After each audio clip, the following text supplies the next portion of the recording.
had a question for y'all. Answer. What's your take on Trump giving Kentucky $750 million to build a mine under? To build a what? Was it a coal factory or something that he gave them to build? To build a line like a mine, a mine. Well, that's part of that, and then what's your take on him? Was it Congress who voted to end the war? Send the guys home. You talking about the war in Well, send guys Iran? home? Well, look, I could address that one first. We'll go back to the one in Kentucky in a second. So the war, sending the boys home, you kind of have to, because here's the thing: you're not going to make much more progress unless you really want to start dropping like some real. I mean, they drop some heavy artillery on me, but they really want to start dropping some real stuff on them. You don't want to really start that type of, what I say, a real World War III type action, because once you start doing that, there is, at this juncture, it's no going back, because what's going to happen is people are going to start to take sides. And when you start taking sides, that means that, you're going to have Russia, China, North Korea, they're going to start that line really fast. That's why Trump went out to China really quick to try to let's negotiate something right now. So if we do have to run the fade on them, I don't want y'all to interfere. That's the reason why I'm trying to negotiate all these business deals with them, because he's like, look, we don't really have no beef with y'all outside of the COVID thing. Like, that was his whole thing. Like, we don't have no beef with y'all outside of the COVID thing. And like, y'all trying to jerk around with the money a little bit. Let's negotiate this money. Let's figure this money out, figure out the business, and we'll go from there. And I can respect that. But more so what you're trying to do is basically keep China at bay. Because if they have to jump in and do something, they don't want China involved. China got a lot of resources. They don't have great military, but they got deep pockets to help somebody who got resources to ramp up really fast. Yeah. They could throw money. If they really want to throw money towards Russia, they could throw money towards Russia, and Russia has the military to do something. You don't want to really start doing like a real World War III type situation. So, if you made enough progress and y'all think y'all can negotiate, call the boys back home. We didn't need to, we needed to go over there for a reason, but we didn't really need to all the way interfere like that. We could have just stayed on the sidelines for the most part. But I understand why, because they had to get that oil situation situated. Well, another thing is, this is one thing a lot of people don't think about when it comes to conflict and war. It is that it is both extremely expensive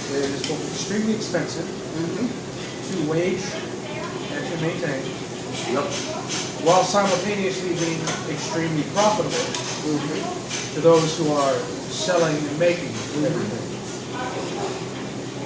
So it's the biggest business on the planet. Yep. War nowadays is nothing but a business. Exactly. And when that business stops being profitable is when negotiations happen. Right. Only so then the next one can be made ready for. Exactly. We're basically battling for this area so we can get goods to go across the canal. Because we're literally fighting for it. Well, because since ever, war is about resources. Yep. Nowadays it's a little bit different, but it's still fundamentally the same. It's just resources. No, it's exactly the same. It's just the resources are somewhat different. But the whole thing, fighting for an ideology and all that, I mean, it's great for recruitment. That's not really what's happening. You're not really fighting for it. You're fighting for a purpose of there's something that's in play that we need to get. And it's a resource. And the resource wasn't like, it was oil, but it wasn't really oil. Does that make sense? Yeah. In this instance, it was a space in which goods have to travel through. Because when you get stuff that travel from other parts of the country and other parts of the world, they can only travel by boat through certain areas. One of those areas will happen to be in the Iran area, in that little canal, the Hormuz or whatever, that little canal. Yeah. Which is important because if a lot of the goods have to shoot through there, and they're cutting it off at the pass, that means everything's on a hold. That means that, the price of stuff goes up because these goods are held at bay. And let alone them potentially getting hijacked out there because they're in the middle of nowhere, in essence, trying to get from Taiwan to the U.S. or wherever it may be to the U.S. or to England or whoever it may be, and it's caught in this little area. And the longer it sits there, the longer like these little pirate type people, what do they call them, pirates, but they just like hijackers. These little hijackers just want to sit there and try to, jack the price. And that becomes a problem. And because you have stuff that is of limited resource, and right now the thing that's of limited resource is not necessarily oil. The limited resources is in like electronic stuff, chips, RAM stuff. That's the reason why everything in like electronics went up so high, is because it's a hard resource to come up with right now. Go ahead. Now, how long you think it's going to take before AI takes over everything? Okay, so I'll go on this one. Right now, AI is more expensive than it's worth right now. Mm-hmm. Because right now, AI businesses are hemorrhaging money. Mm-hmm. Because it turns out they need a lot of juice to run, and that juice ain't cheap. Mm-hmm. But AI is not going anywhere. It's going to continue to get better and smarter and more efficient. But it's going to probably slowly become less of a public thing and more of a private thing. Early on. So, think of it like any other tech that's came out. Before it became mainstream, how long did it take for it to become there? So, I'll give you an example. Flat panel TVs. When was the first flat panel TV showed off? Oh, I see. Was it 2001?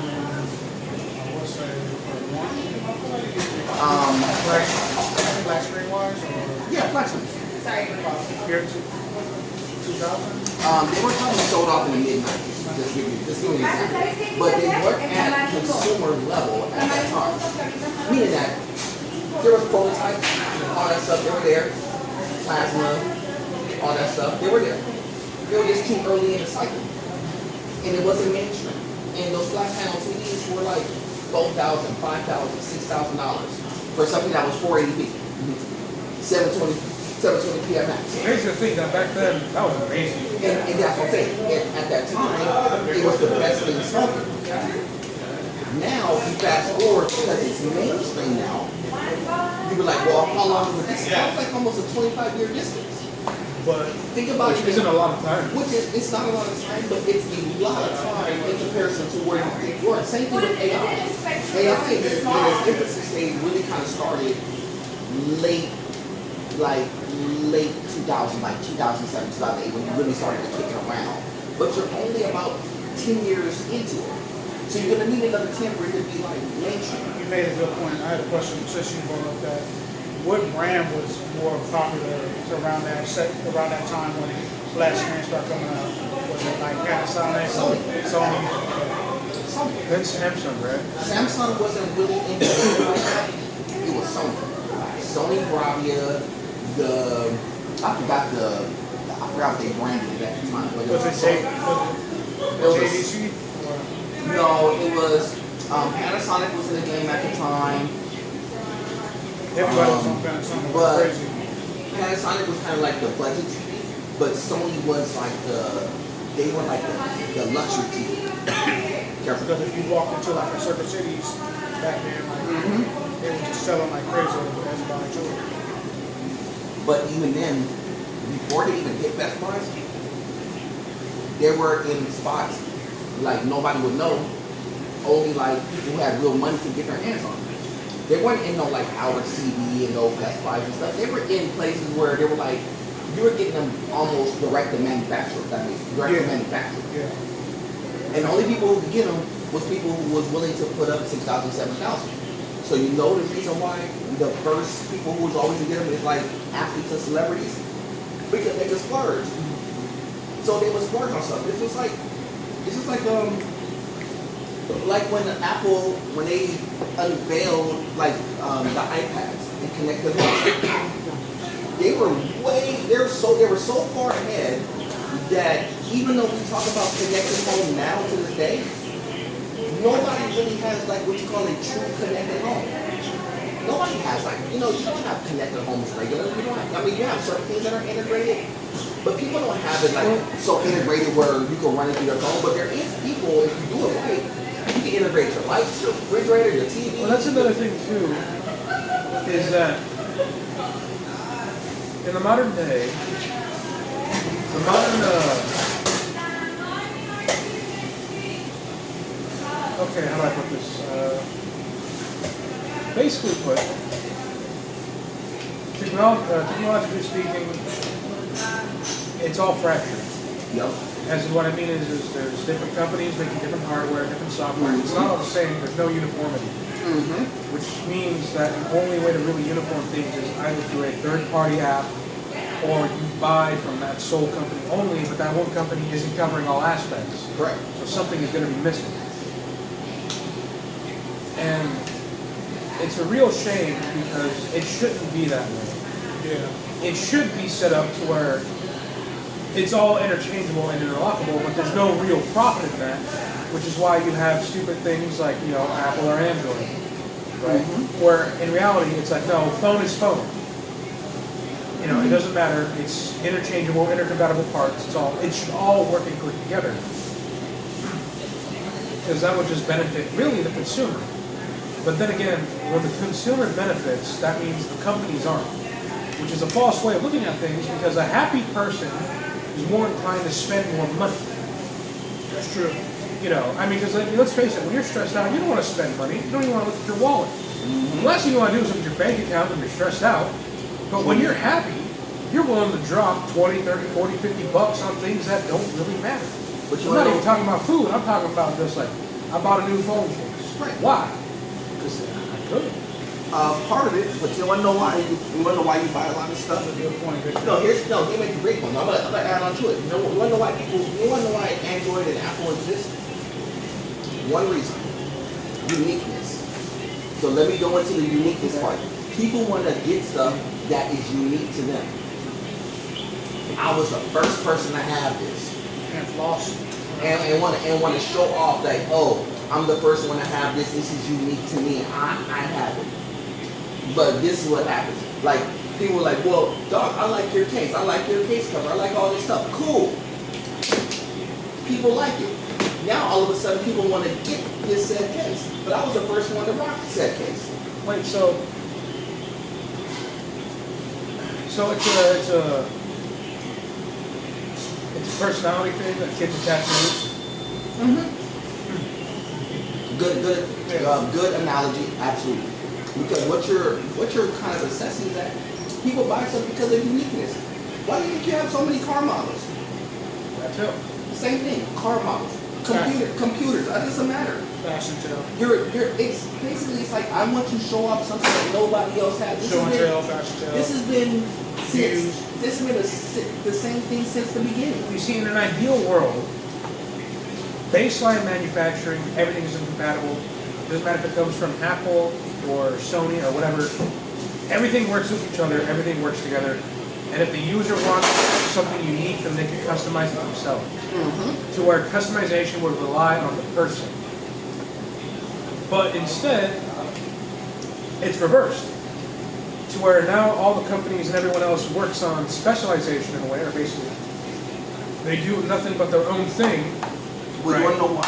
And if a person wants standardization, then they got to go out of their way to do it and make it themselves. Because people aren't skilled enough to do it. People aren't skilled enough to build the software. Which is insane nowadays. I'm just being. This is going to loop back around to AI, just wait.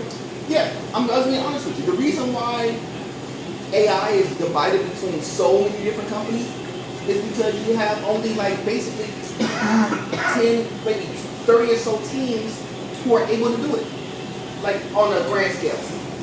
I'm not talking about these little, I could do a video or two. I'm not talking about that. I'm talking about really creating the software to generate those videos that happen. There's only like 10 or so teams who can really do it efficiently. I think one of them closed down. Yeah, and I'm just telling you, you know how much money it takes to do that? But going back to the phone thing for a second, when you have, if you break down like the components within a Samsung phone and the components within an iPhone, you know, there is like equaling factors that they have. One of which is the RAM. The RAM and the RAMs and the chips come from the same spot. The only separator is the software, to be honest with you, and the cameras. But as far as like the chip, the RAM, all that come from the same spot. And the problem is when you have one company trying to get these chips and another company trying to get these chips off, that's where the supply and demand comes in. So it's not, people think that, oh, well, Sony and Samsung and all that. No. If you want to invest in something, for all my people who invest into stocks and stuff, you want to invest? Start investing at the sources of the people who create the pieces that put these components together. Meaning that instead of, you can invest in Samsung and Sony and all them if you want to, but you want to know why Nvidia stock is important? It's because they create the graphics cards and stuff that you need in order for a PlayStation and an Xbox to kick around and work. That's why Nvidia is in the game right now.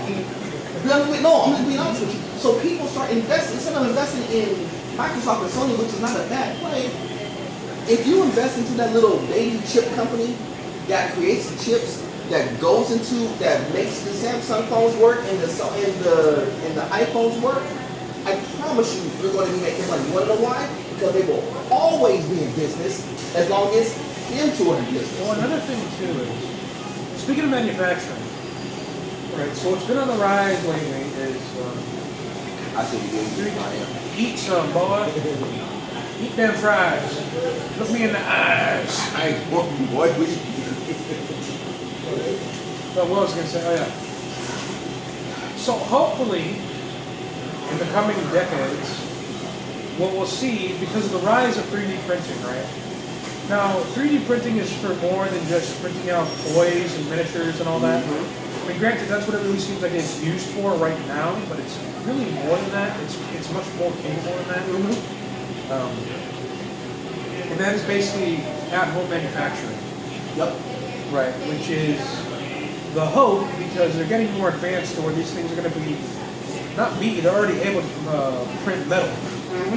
Right, which is a pretty big deal. Because that means you get to do a lot more with it. Because before, when it was just plastic, PLA plastic, or resin, you were pretty limited by what you could do with it. But when they're able to print, we're able to print metal and even wood, that's a game changer. Yeah. And basically, what I'm saying is that there's a very real possibility that it could get advanced enough to where it'll basically be able to make chips at home, right? Perhaps not the most advanced chips, but chips still. But basically, what we want to see is in-home manufacturing. Now, granted, I could already see a lot of this being pushed back because if people were able to manufacture their own things, then that would damage the bottom line of a lot of companies, which is a big no-no. And I can also see it being taxed to hell and back, and I can see all the ways that this won't survive. Put them on the No, because here's what's Well, no, because Congress would put a stop to it because I don't think it would be that. Here's what I would think would happen is that the problem is what happens when you have these people who was in early adopters of 3D modeling. So when you have the 3D printers going on, they would create these little figurines. There were little basic medallions and stuff, and then it will grow to be like little taller figurines and stuff. But the problem is that they wasn't trying to keep it for themselves. They wanted to be profitable. So for it to be profitable for them, you have to sell them jokers. And because of the selling, that's where the whole manufacturing, so it was going beyond just being just them doing it for themselves. The problem is that when people do stuff, they're not just thinking about themselves. They're thinking like, well, how can I make some money off of it? Yeah. Then you put yourself back in the cycle. So they're no different than a business. So they invest more in themselves and then they're trying to see. So you know the company that's making the most profit. The 3D printer company is making some profit, but you know who's making the most profit? The company that makes the filament. oh yeah, Wait, who? The company that makes the filament. You know, Lowe's, the PLA, or Yeah, the PLA, the IPS, all those filaments. The company is making that filament because like, look, y'all can make it for business you want to. You know, ultimately, for you to do what you do, you have to have this filament to make it work. This printer is nothing without that filament. I need that filament to make it happen.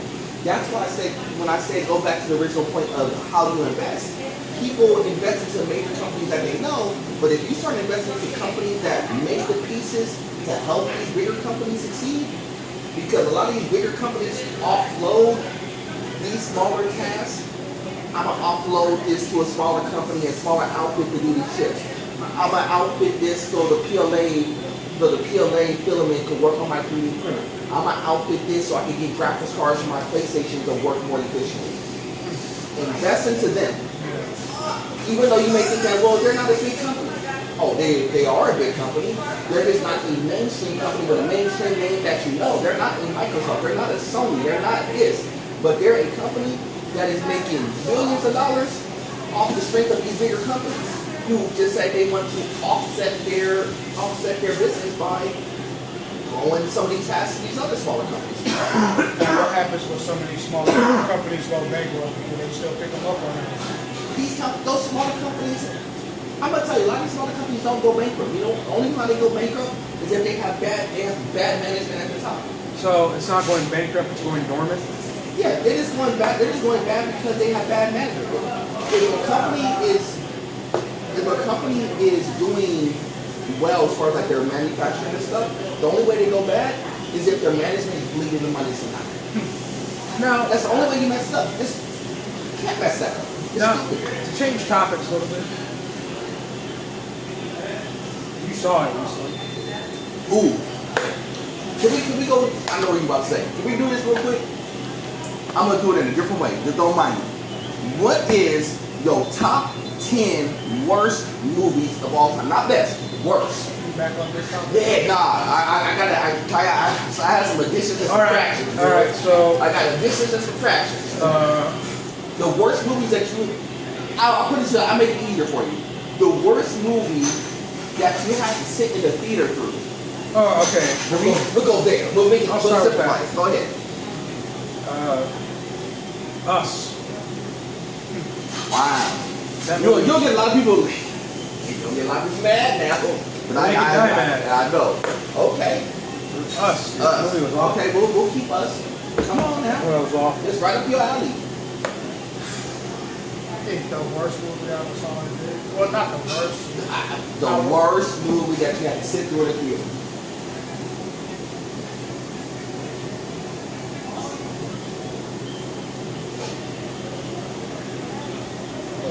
It cannot be that big of a list.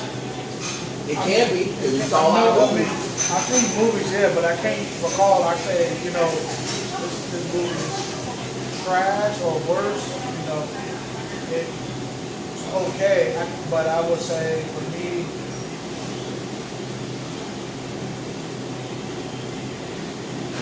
I think I saw was Hercules by Dwayne Johnson. Oh, I didn't see that in the theater. I saw it there. Yeah. I could see. Dang, really? Yeah. I mean, in my opinion, he did a good job, but the other people in that who were there was like, they Hercules? Yeah, that was. That was Hercules, huh? yeah, they telegraphed it too much. All right, I'm gonna name y'all three. Let me let this man get his plate here real quick. I'm gonna name y'all the 3 worst movies I've seen in the theater. The 3 worst. Well, I even thought honorable mention because this one was equally as bad. Spit your facts. All right. 3 worst movies that I've seen in the theater, plus an honorable mention. Honorable mention is going to go to Final Destination. Honorable mention, the first one. Okay. Honorable mention, because that was a pretty trash movie, even though I know a lot of people like it. I ain't like it. Sorry. Honorable mention. Now, my bottom 3, not in any type order, because they're equally as bad. Twilight, The Blair Witch Project, You must be Team Jacob. Nah, forget all that. Twilight, The Blair Witch Project, and Backrooms. Those are those are the three worst movies that I've seen in the theater. And I'm gonna be honest with you, man. I saw Backrooms a few weeks ago, and I was thoroughly. But I know why you didn't like Twilight, because Twilight was the majority for the young kids, for the kids on most. No, I saw. No. Let me. I'm gonna keep it tall with you. I saw that movie when it first came out, and I thought it was dumb. The funny thing about that is, the book is different from the actual movies. No, people still don't understand it. That's why a lot of people give it a lot of bad. Some, because I gotta agree with you, because a lot of people didn't like the first two. I wasn't feeling it. I mean, I saw the first one. I was like, it's trash. I ain't watching none of the other ones. Don't worry about it. But I am fully aware that the books are 100 times better than the movies. Even with good franchises like Hunger Games, some of that stuff, I understand that the books are much better than the movies could ever portray. But still, in my top 3 of worst movies of all time. And it felt like, to me, for that, it wasn't for this. Twilight wasn't supposed to be for this generation. It was supposed to be like an age kind of generation. Nah. They tried to pitch this thing to like grown. This thing is still stupid. Let's talk about what's recent. Backrooms was, oh my god, I just saw this stupid movie. So let me lead into it a little bit. Have you seen it? What? Backrooms? Bad Girls? Backrooms. Oh, Backrooms. No, I understand. All right, don't. Please don't. So save your money. Here's the thing. It's getting a lot of praise, and praise for what? Well, that's what I'm about to see. That's what I'm about to say. It's getting a lot of praise because it's completely style over substance. There's no substance to this movie. This movie has no characters. This movie has no plot. This movie has no anything. All it is pure visualization, and that's it. Hold on. Backrooms. Rotten Tomatoes. Let me see what the Rotten Tomatoes score was. What did they give it? Just because I'm curious now, because you said that. They gave it an 88? Yeah, I told you. Oh my god. All right. Stop the cap? Yeah, this is Stop the Cap. 88? Okay, maybe it's me. Maybe I'm old. No, it's not, because I don't like it either. Look, it's completely, like I just said, it's style over substance. There's no substance in this movie. All it is just visuals. That's it. You're supposed to, okay, I'll admit, the back rooms, it's kind of cool to look at, but it loses its appeal very quickly. Again, the characters aren't characters. Not really. Right. Alright, the only guy who was a character gets killed. Right. So he's not even developing anymore. It starts where it ends, with nothing. There's nothing. And I'll even say this: if you're somebody who likes the back rooms, the whole lore and all that online and video games, right. Even that, I'm surprised you should be pretty disappointed because nothing is elaborated, nothing is explained, nothing is expanded, nothing is gained. It's a complete nothing burger. Right. For about an hour and a half. All it is visuals, which is another reason why it takes place in the 90s because of that 90 aesthetic, that 90 vibes. Yep. So again, it's style over substance. There's no substance. It's purely just like, hey, look at this, hey, look at this, hey, look at this. But when you do more than look, right, then you really see that there's nothing. It's a giant nothing burger. Like I just said, nothing is explained, nothing is expanded on, there's nothing.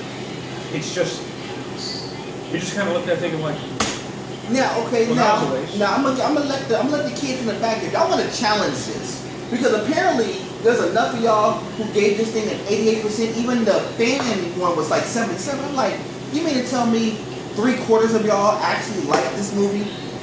I couldn't stand. I was so mad watching this whole movie that I was like, dude, I almost wanted to ask my money back, but I was like, nah, I'm gonna see this all the way through to the end. Just to see the wooden boy with the wooden man with the peg leg. his money's in the back. Well, I was so mad. Even though they had decent actors. Well, real quick. And it's not even up to the actors. The actors are actually cool. It was just I don't got a problem with them. They're not my problem. Yeah, it's just the my problem was just There's no story. Yeah, it's dumb. Well, on top of that, the monster. This was my favorite part. No, It ruined everything. Yeah, okay, so the black guy, he has his doppelganger. Oh yeah, and of course the black guy dies. Yeah, you know, the black guy doesn't die in this movie. I'm just saying it ain't because he tells I happen to die. But no. So, okay, spoilers, whatever. I don't care enough. We spoiling. Forget all that. It's trash. So I forget his name, but the black guy, whatever, he's been living in the back rooms for a minute because he's had a mental breakdown. Yep. And he found his doppelganger there because I guess in the back rooms there's doppelgangers of people in the back room. Who lived on this property forever. Yeah. Anyway, a lot of BS happens. His doppelganger kills him, right? And the doppelganger is supposed to be the big monster because it's like this 9-foot tall, lanky, scary monster thing. He was scary. I say scary in quotations, but anyway, it's chasing this small therapist German woman. I think she's German. I don't know. And it's chasing her, right? And it's supposed to be scary. Right. And the chase is probably the most suspenseful part of the film. But then it corners her. So you're thinking, oh no, this is it for her. No, she fights back. Alright? She fights back and she wins. Right. She breaks its stupid little peg leg. Right? So then it's crawling on the floor. And then, because gas is coming out of canisters and whatnot, she gets a little dizzy. And while she's knocked out on the floor, she regains enough consciousness for the monster to crawl atop her. Right? So you're telling me this thing that was able to just kill people can't kill her because she's put her little ass hand on its face to stop it from chomping down on her, right? And it's actually stopping him. He's not able to reach down. And then she pulls out this little piece of concrete she carries with her and starts bashing it on the temple. And it's working. So you're telling me that this little 125, is that woman, is not only fighting back, but winning against this backrooms monster. That's how much she weighed? That's what I'm assuming. She probably weighs about 25 weight. Trust me. No, she's. No, not to say that she ain't. Most of the weight comes from her thoughts. Yeah, it's not the fact that she's like ugly or nothing like that. It's just she ain't. And then she ain't fighting back no monster. No, but here's the other point about this stupid thing. This was a black pirate doppelganger with one peg leg, who's a halfway walk, and one regular leg. But he so happened to be like 9 feet. Oh, really? This is what we're doing? I'm like, oh my god. It was just like, this is a character that I want to go with. This one, well, it was tough. Oh my god. On the flip side, since we're on that subject, let's flip it down. What's the best movie you saw in the theater? That you like, man, real good. You can't wait to see it again. We'll make it easier this year so far. Oh, this year, I haven't seen that many movies, so it would have to be Michael. Okay, last year, this year. I mean, it would have to be Michael. If it's even in the two, it would be Michael. Okay, so Mikhail. I mean, I saw a lot of movies, but I'm just saying that if you told me what the best movie I saw, like, especially in the last couple of years, it would be Michael. Now, all time? I didn't see Michael, but I heard. Now, all time,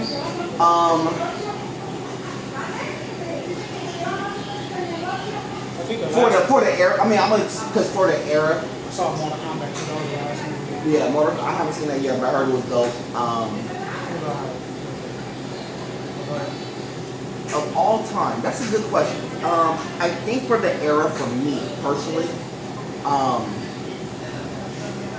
the three would be Independence Day. Because at the time I saw it literally on. No, I saw July 3rd. I didn't see July 4th. I saw July 3rd, but it was like the late night July 3rd. I saw Independence Day and Nutty Professor on the same day because they both came out around the same time. People didn't know that, but I saw them both side by side. Well, 96 but Independence Day will be one. For sentimental value, it'll be Higher Learning because I still consider that to be my favorite movie of all time. And I saw that in the theater first. Yeah, it was more. It's more my. I ain't saying it was the best overall movie. It's just for me personally, it was one of my favorite movies. And then A Time to Kill. And the reason why I say A Time to Kill is not, don't get me wrong, great movie by the way, shout out to Sam Jack. But it's where I saw it. I saw it in Irvine, California. So anybody who knows Irvine, California. Ain't too many of us out there, especially during that time. It was me and my boy Lino, shout out to my dog Lino from my group Cross Culture. We went out all the way to Irvine to go see it because we didn't want to see it in the hood. We wanted to see it. We wanted to see it away from everybody, right? Smart.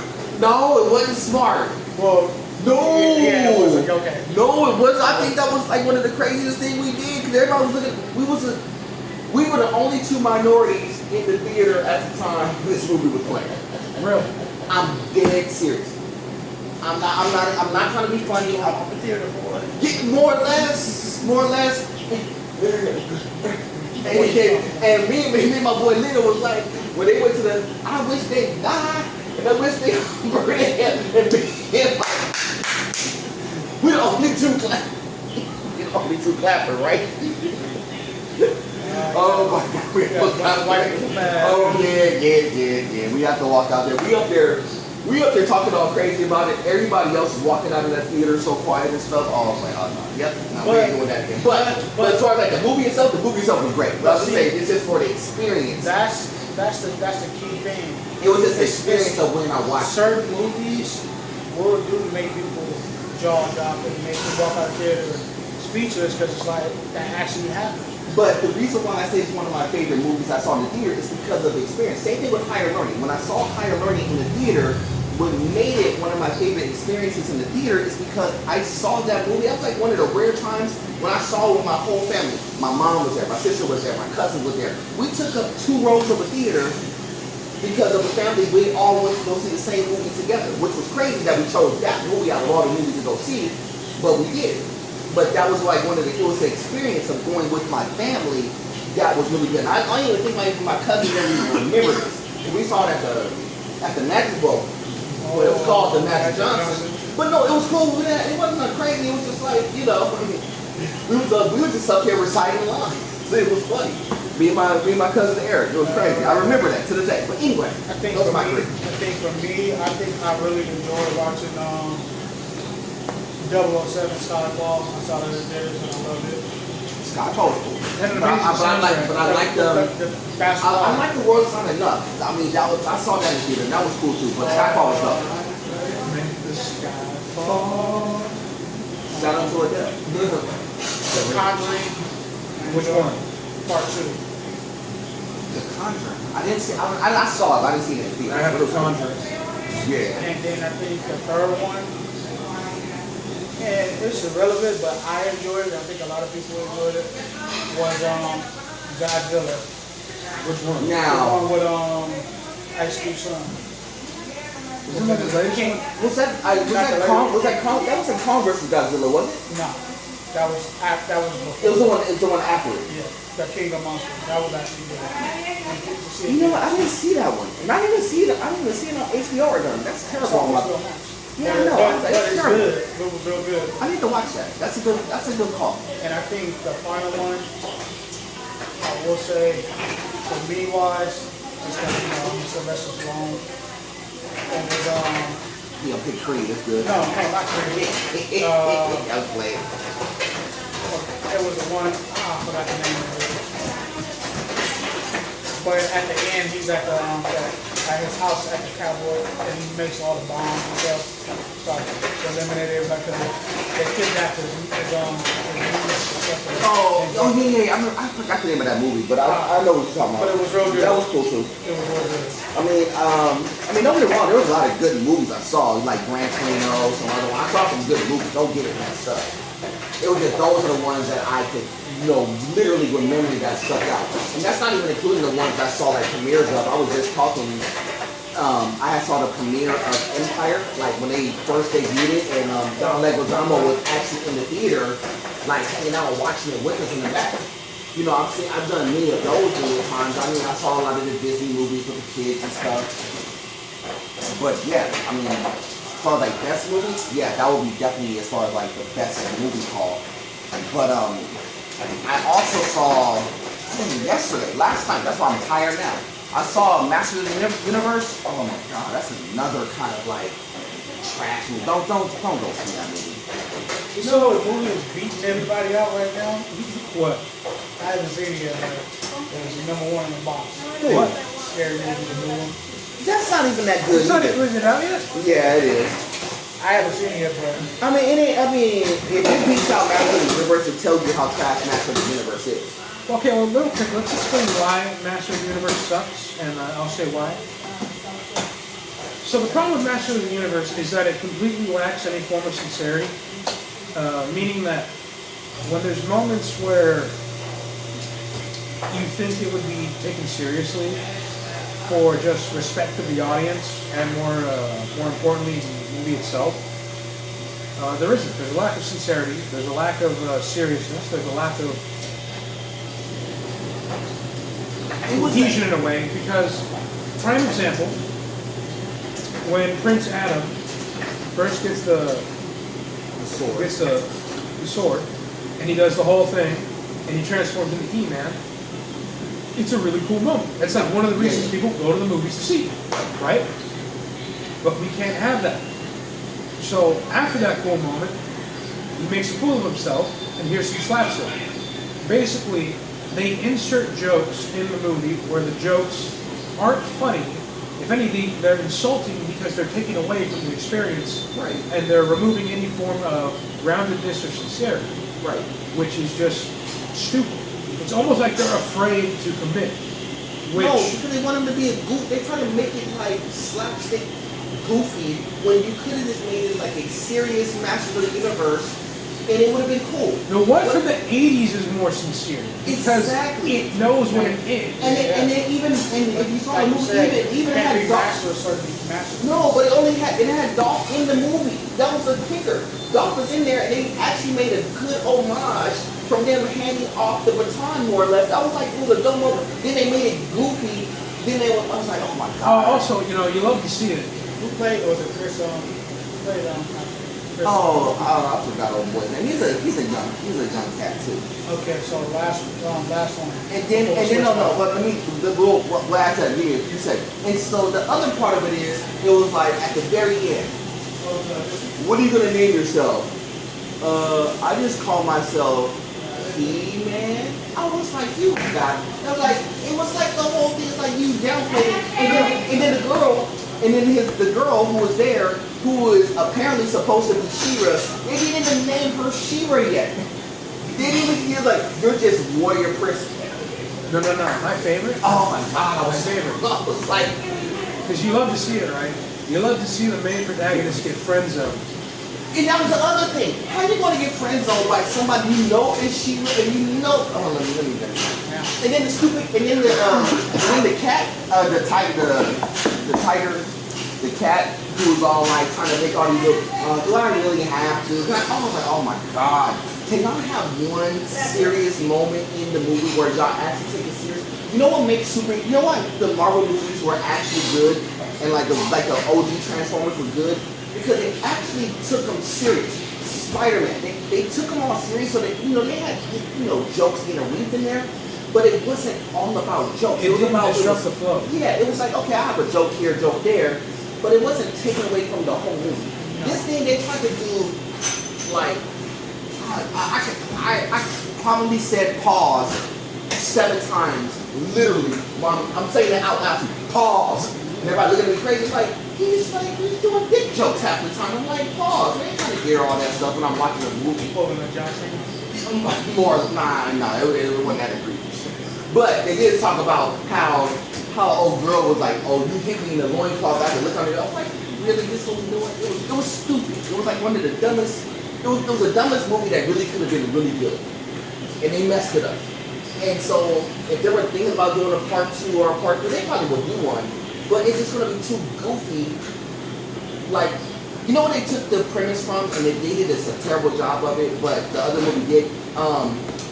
What was the Chris Pratt movie where with Rocket and Groot? That one.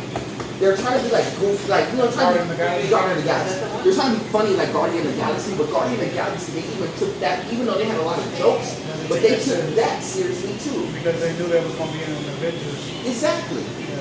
So it wasn't like, it was like, yes, it was jokes. It was intended to be like funny and stuff, but it wasn't like. And you can't troubleshoot those characters because everybody knew that. Right. It's just like whoever wrote Master of the Universe, as far as like the writing of the script, did a trash job. Even though you had the right actors, the right everything. You know, they had Idris Elba being, oh my god. But that's irrelevant because you see that not only in movies, you see that anywhere.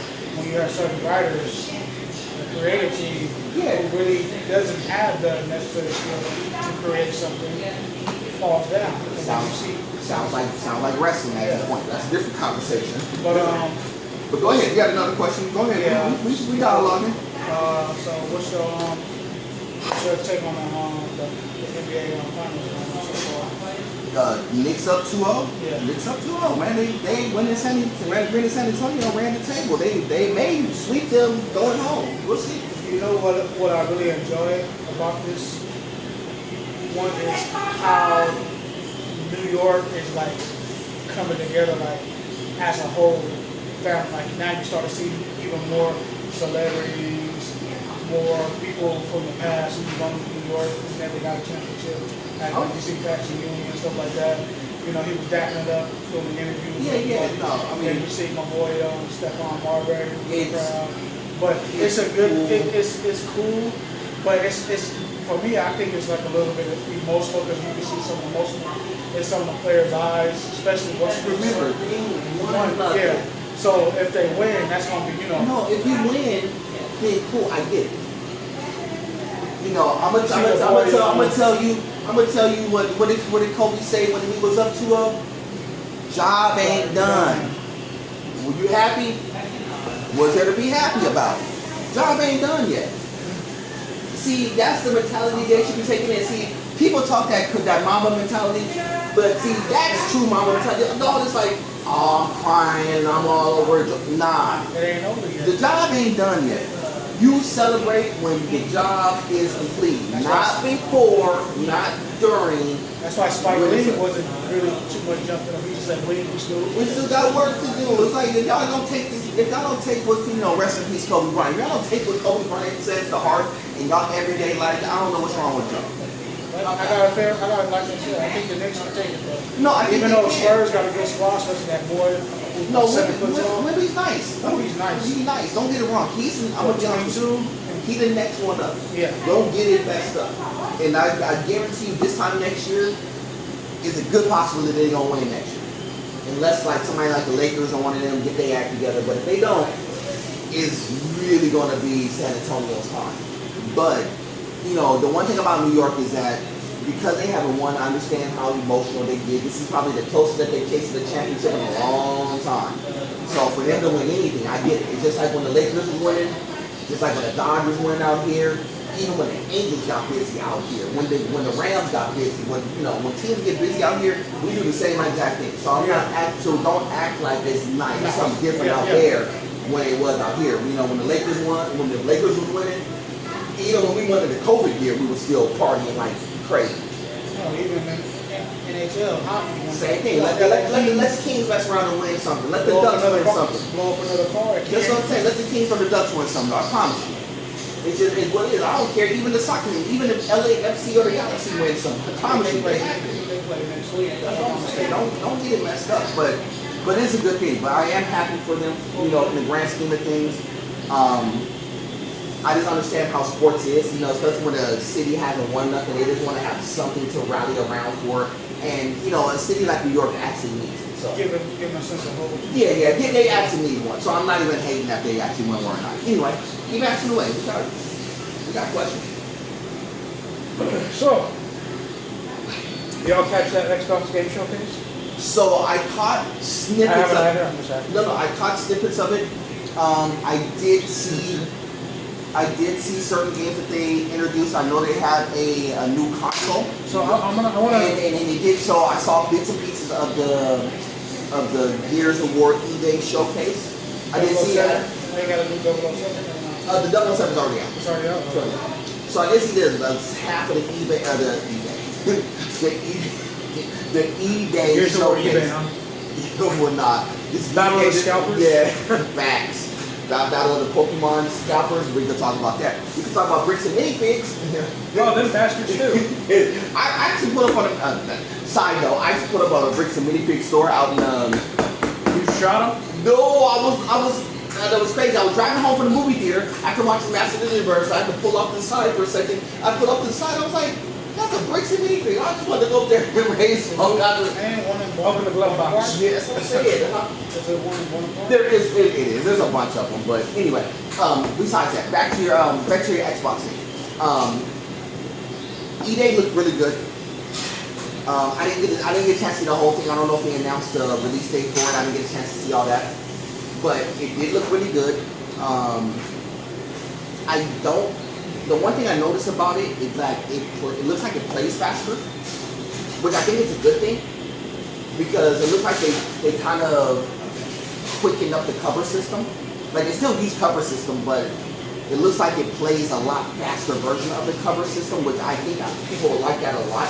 So I can't wait to see the wall bouncing. Yeah, that's gonna be a little egregious. It's gonna be a little egregious, but I do like that it plays faster. That was the one thing I didn't. And for my only knock of Gears of War is that the older one felt slow, but this one feels like it's gonna move at a good pace. Oh, I bring this up primarily because what I want to talk about is simply this. I want to talk about Halo. Right? So I didn't hear nothing about Halo. Halo Combat Evolved is coming out next month. The new one. They're reworking Halo? No. So Combat Evolved. You know the very first thing. Yeah, that's what they're reworking. They're making a complete remake. It's not a remaster, it's a remake. Yes, it's coming out July next month. So you mean tell me they had this in the tuck the whole time? And No, they've been talking about it. They've been talking about it, but so here's what's kicking me in the ass about it is Halo feels like a stagnant franchise because instead of going forward, which they tried on 3 separate occasions with Halo 4, 5, and Infinite. And now we're going all the way back to Combat Evolved. Yeah, that's what I'm trying to figure out. So Now, I'll give them this. They're adding levels to the game, so that's why, again, it's a remake. And who's doing this? Halo Studios, formerly known as 343. So basically the remaining of 343 that didn't get kicked off. Okay, got it. Yeah, so to me, it's kind of a, just like I said, a kick in the ass here because it's like Halo is one of the most iconic franchises ever made, right? It's one of the most iconic franchises ever made, and all they're doing is just retelling the same story again. Instead of going forward and fixing the mess they made, they're just saying, all right, we've got to run it back. So it just feels like... So they're basically kicking Infinite, so basically what they're saying is they're kicking Infinite to the side. Yeah. And say like, okay, it wasn't that great, we're going to punt Infinite, and we're going to go all the way back again to the very beginning and try to run Combat Evolved because that's when they had like the best hope of getting the nostalgia back. Well, that makes sense? They've messed up so bad, that's what they think, that's the only thing they think they can do. Granted, I just wish they stuck with Infinite because right now, as we speak, Infinite plays well. Is a pretty good game. It plays right well now. Yeah, it plays well now. That also, fixed it. when it launched back in 2021, it was really rough. And it took them a long time to fix the code of that game, which is why content for it was so sparse. Right. But as we speak right now, Halo Infinite is a solid game. I would only wish that they would expand on that instead of just making an entirely new thing. Because the storyline? No, it's because of the game engine. Because for Halo Infinite, they made their own engine called Slipspace. Yeah, I didn't like that. Which the engine was cool. It just needs some work. Well, no, because they didn't even know how to work it. Right. That's why content took forever. Because they made an engine that they had no mastery of. Right. Which is why content for that game was so slow. Meaningful content, not just armor. Can I ask you a question? What? Since you're on that topic right now, what's the most multiple player game is active right now that's being made? Oh, okay, that's a bunch of multiplayer games being Halo. So the obvious ones are probably like Battlefield and Call of Duty. Call of Duty, and Helldivers. Well, that you would at least expect is build everything. Oh, Helldivers. Helldivers shouldn't be beating Halo, and it is. I mean, realistically, Battlefield shouldn't really be beating Halo, and it is. I mean, to be honest with you, it really shouldn't. It really should go Call of Duty, Halo, as far as like first person shooters. At very least on the Xbox. Yeah, like no question. At least on the Xbox. There's another one I keep forgetting. That's just my mind slipping my mind as far as like first person shooters. But I got asked this question because you brought up that the topic about the movie Independence Day. I was talking to somebody about the movie Independence Day. Somebody asked they wouldn't mind seeing them doing a big like a newer version of video game for Independence Day and make it like a multiplayer online thing for Xbox. no, a game for Independence Day would actually be cool because you could do two things with it. I mean, they had it back in the day. I know, but see, the thing is, they just did a poor job of doing it. But if you like, we was talking about people like they remastered Independence video game and made it so much like right now. Well, yeah, if you did it where it plays. See, the best comp to Independence Day, and the reason why it's hard to duplicate, is because if people remember the OG Star Fox, the OG Star Fox was Independence Day. They literally modeled for Star Fox. The first levels was like a whole homage to Independence Day, which made it hard for them to do an Independence Day game because Star Fox did so much of a great job. And shout out to Nintendo, they're actually going to redo another Star Fox. But they're going forward with Star Fox. They're going to show it on the Nintendo Direct whenever they decide to drop that. Is Nintendo coming out with a new console? No. Okay. Somebody kept on it. They are not coming out with a new console. They've been. I know that Sony's coming out with their anniversary console. PlayStation's coming out with an anniversary console. Xbox is coming out with an anniversary console. I don't know why. I think it's a competitive. No, it's a dumb idea. I mean, I shouldn't say it like that, but it really is. It's a dumb idea. You don't need to keep going backwards with consoles, games, and whatnot when you haven't really harnessed the consoles that are in front of you. Meaning that we haven't seen the PlayStation 5 push to max capacity with one of their own original games. And PlayStation just did their showcase too. And I wasn't really 100% thrilled with their showcase, because the best that you got out of their showcase is God of War with the female lead, LaFay or whatever they pronounce her name, which it looks cool. Don't get it wrong, but that's the best you got. You couldn't have thrown another Uncharted or another Ratchet. Another Ratchet would have been fine. Another Uncharted would have been fine. Something, but they couldn't get none of that. I would like to see another Dead Rising from Xbox. Dead Rising's from, I think Capcom does Dead Rising. But Xbox did show this game called, I saw this, it showed State of Decay 3, which plays like Dead Rising a lot, to be honest with you. Looks cool, wasn't my thing, but it looks really good. I just think it plays a little bit faster than the first two State of. One last question before we wrap it up. Do you necessarily think that Sony or Xbox these new consoles? What I mean by that, do you think they should stop at PS5 or they should keep going PS6, PS6? They do need to go to another console. Here's what I realistically think that they should do. No, it's a great question. I think that Sony needs to stop playing around and go ahead and drop that new handheld to start competing with Nintendo as far as like the handheld space. That's what they need to do. Xbox, on the other hand, needs to really figure out what they're trying to do with their franchises. Because they showed a lot, I mean, don't get me wrong, Xbox in the showcase, I didn't see them all, but they showed a lot of games coming out of their studios. Now, we know Gears of War should be fine. Halos, I promise you people are going to play Halo for nostalgia's sake, but I don't think it's going to do well because it's based in the gates. But Microsoft has too many studios. Well, Gears of War is going to be fun because you already know they got a movie. Yeah, they have a movie that's going to match up with it. We already know that. With Dave Bautista, that movie? Yeah, they have a movie that they're going to promote with it. So I know they have to come out with this. But they really should have been talking, But see, they said it was supposed to be Dave Bautista and the dude who played Reach.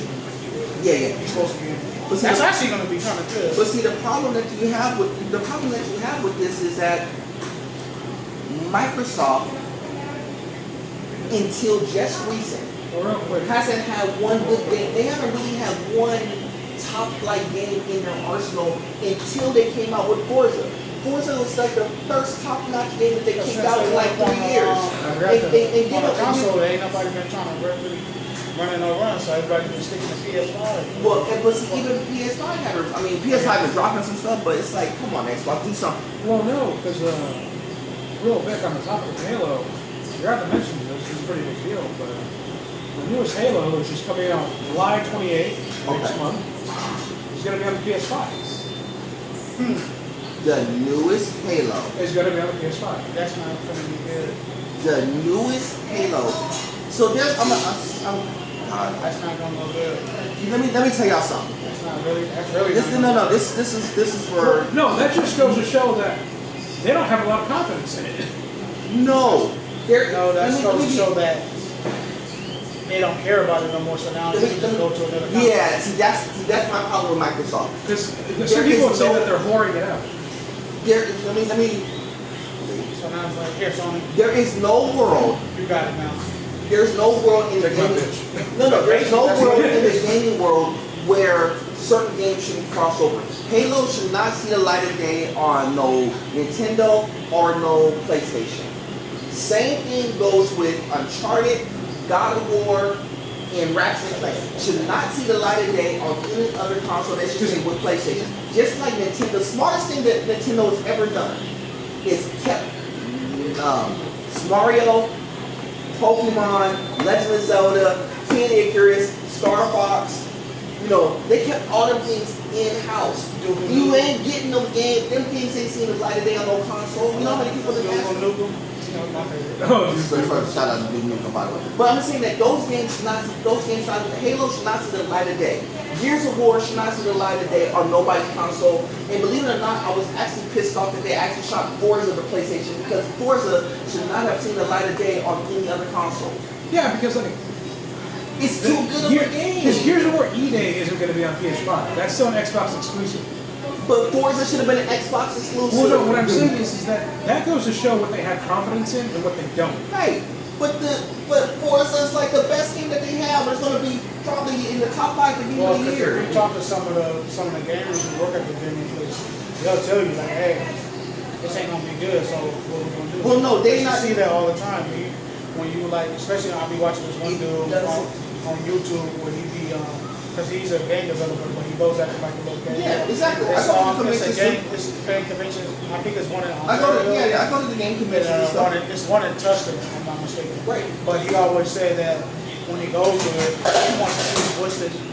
He say the one reason why he goes there just to see what game is not going to make it. The only reason why I didn't go to this year's press conference, which was in LA, by the way, the only reason why I didn't go is because I had to be at work. If I didn't have to be at work this weekend, I would have been seeing it in firsthand myself. Talking heavy to these producers and developers. Because again, certain games should not see the light of day.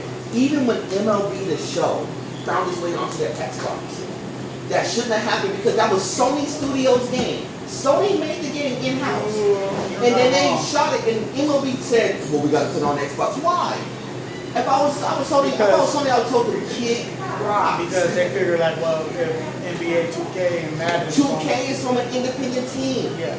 MLB came from Sony Studios. It's literally Sony Studios. And you see Sony Studios pull up every little time on the Xbox. That's what I'm saying. So in what world would you see? Why would you even? And here's the reason why Halo's going to the other side, because Sony shot them MLB.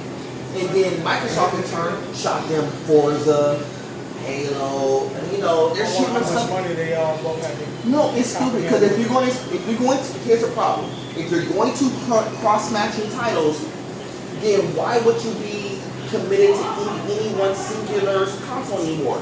You might as well just say, I'm gonna buy a PC and wait for them joints to drop on PC whenever they do. If I get a console, it doesn't matter if it's Xbox or PlayStation. Just get the cheapest thing smoking, because ultimately they're gonna find its way on there. See, the problem is when it was really the competition between the companies, the separated between the companies was the game. This was because you could only play Halo on Xbox. You could only play Ratchet on PlayStation. You could only play Legend of Zelda on Nintendo.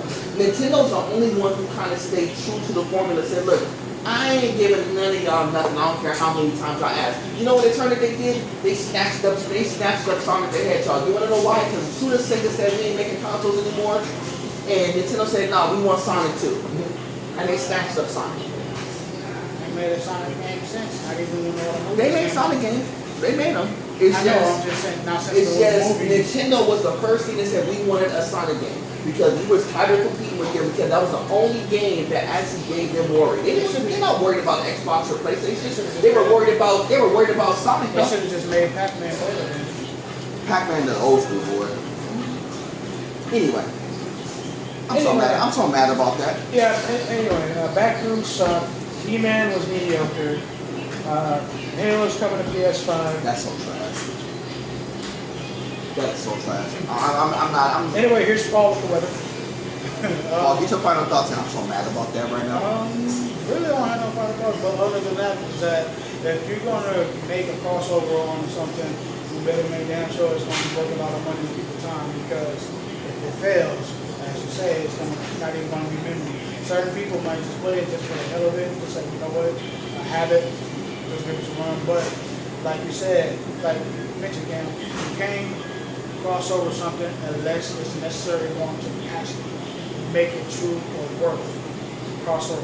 Halo has no business going on PS5. I'm sorry, because I'm a Halo person. We play Halo together. We play Halo, and we going to continue to play. It's like when everybody gets so You just don't feel that. gets so irrelevant. It's like, okay, this one was good. Now let's get the fans over. Because I'm gonna tell you why a lot of things, certain things fail. Because when a game does so well, they try to crossover it to make it into a movie or a series or a show, just like how they did it with Halo on Prime. Yeah, no, so don't get it wrong. I mean, actually, I enjoyed it, but some of it didn't make sense. But at the end of it all, just make games better and make fun of it. Well, and I think when it comes to the gaming conversation, which I would say this with the movie conversation, I think they both go hand in hand. Make them better. Make them better. I mean, because if you have to resort to going back to what you did before, and this ain't the only company who's been doing this. There's going to be a lot of more companies who just kind of going back to the nostalgia factor of games and not creating something new. The best games came from the teams who created something new. You know, this is why Claire Obscure 33 won Game of the Year. It's because they came up with something new. They were the new team, new company. It's why Baldur's Gate 3, when they kind of finalized their formula, is why they were winning so many awards. It's because they came up with their own formula. They're not going backwards. They're going forward. And the problem with the companies is that they're forcing these companies to go backward. You know what the scariest thing about, Grand Theft Auto 6 is? We don't know if they're trying to go backwards with what they're trying to do or forwards with what they're trying to do. That's kind of the $1 million question. No, but see, that's the problem. You shouldn't have to make another Vice City. Vice City should already stand on its own. San Andreas stands on its own. Grand Theft Auto 3 stands, they all do. They all stand on their own. Vice City, ID, San Andreas. San Andreas stands on its own. You want to know why San Andreas, and I'm going to end with this. You want to know why San Andreas stands on its own? It's because it was authentically West Coast, and anybody who played it knew it. That's why it's authentically its own. It was authentically West Coast. Vice City was authentically Miami. It was authentically 80s Miami, you believe that. So that's why I stand on its own. But games have to become better. Movies have to become better. Man, if I have to go to another theater to watch another bum movie, I'm gonna be really mad. And there's some movies I want to see. Yes, you said like Mortal Kombat was okay, cool. That means I'm glad I didn't spend the money to say. Because you said it was dope, I would want to go see it this week. But you said it was kind of okay. Now I'm cool. I'll wait to go see Street Fighter later on this year. But outside of that, going into the original conversation of what we had, companies and businesses and stuff,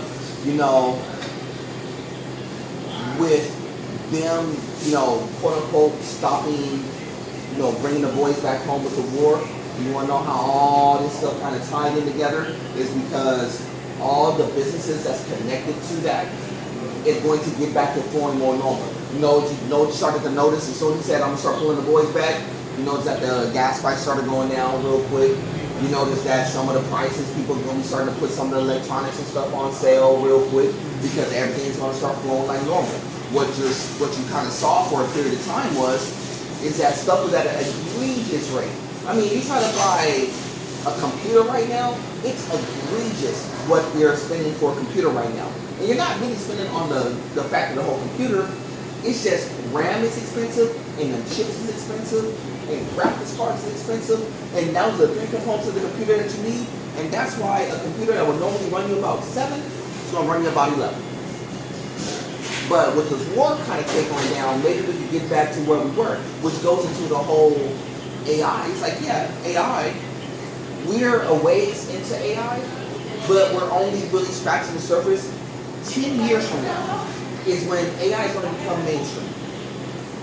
And then that's when you're going to see like more automation, meaning that automated robots to kind of be in your house to do certain tasks, automated robots at the job to do certain tasks. You already kind of see it now. It's just they're not at mainstream level because you cannot mass produce them because you don't have enough chips, processors, and RAM, and computer guys and coders to make it happen.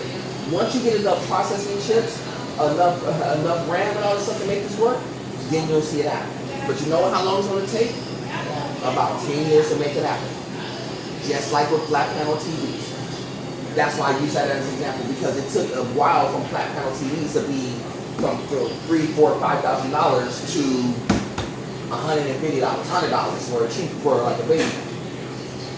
It's only because it's mainstream now. Anyway, besides that, we didn't do no intros or whatnot. We skipped the intro. We got right into the info today, but we appreciate each and every one of y'all rocking with the PVC Podcast Crew. Like always, we got to shout out our affiliates, of course. Dirty Joe, World Heat Entertainment. Shout out to Zay. If y'all didn't get a chance to see that episode last week, definitely check that out. That was actually a goodie. Sat down with him. We will have him back on the table soon. I did talk to my boy Ron. We're gonna try to get the Ron PVC episode up. We're gonna get try to link up with him and get him on the table sometime too. Yeah, no, I'm gonna have to chokehold him. We gotta talk some sports and some other stuff. So we definitely want to get him in here in the box too. We got a couple of projects that we are working on going into next month. We're going to have our main podcast. We're going to be talking about Hilltop Raw 4. That's going to be happening around July. We're going to be knocking out that. We're going to see Boom Shasta and them boys when they have their events. So we'll be out in Oxnard next month as well. We're going to be out in San Diego. We got a lot of stuff. We're taking a road show more further on the road. But besides that, y'all, for my man Paul, for my man Vic, my name is Cam, aka Nerd Boy Fresh. Freaky. Like always, it is God above everything. Till the next time, family, we will do this again soon. Much love and respect. Salute.